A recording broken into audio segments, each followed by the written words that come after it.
जय श्री राम। श्री भरत जी महाराज अयोध्या में किस प्रकार रह रहे हैं, अब कृपया ध्यान पूर्वक सुनिए। भरत जी का शरीर दिनों दिन दुबला होता जाता है।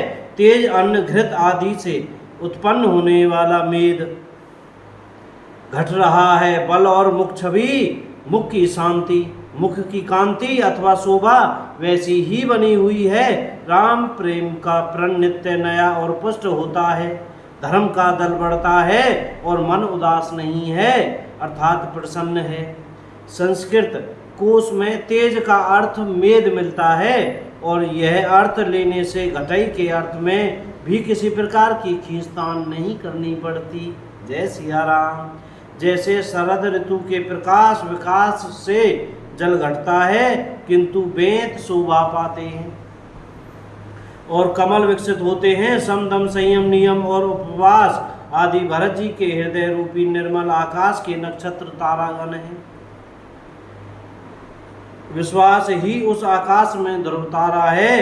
14 वर्ष की अवधि का ध्यान पूर्णिमा के समान है और स्वामी श्री राम जी की स्मृति आकाश गंगा सरीखी प्रकाशित है। राम प्रेम ही अचल सदा रहने वाला कलंक रहित चंद्रमा है। वे अपने समाज नक्षत्रों सहित नित्य सुंदर सुशोभित है।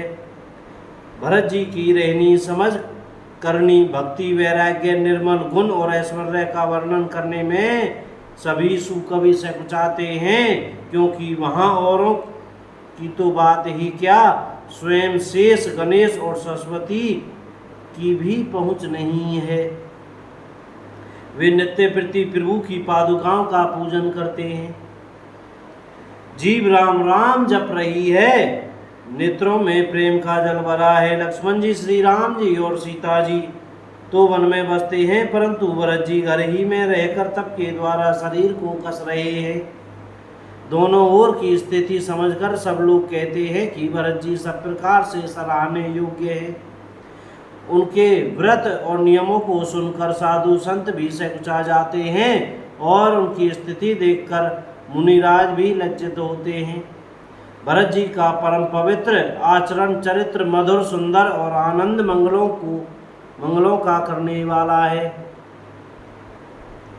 कलयुग के कठिन पापों और क्लेशों को हरने वाला है। महामोह रूपी रात्रि को नष्ट करने के लिए सूर्य के समान है।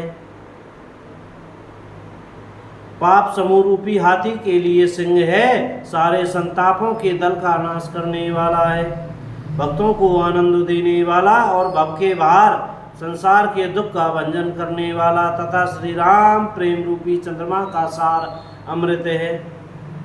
श्री सीताराम जी के प्रेम रूपी अमृत से परिपूर्ण भरत जी का जन्म यदि न होता तो मुनियों के मन को भी अपना यम नियम साम दम आदि कठिन व्रतों का आचरण कौन करता। दुख संताप दरिद्रता दम्भ आदि दोषों को अपने सुयश के बहाने कौन हरण करता तथा कलिकाल में तुलसीदास जैसे सठों को हठपूर्वक कौन श्री राम जी के सम्मुख करता।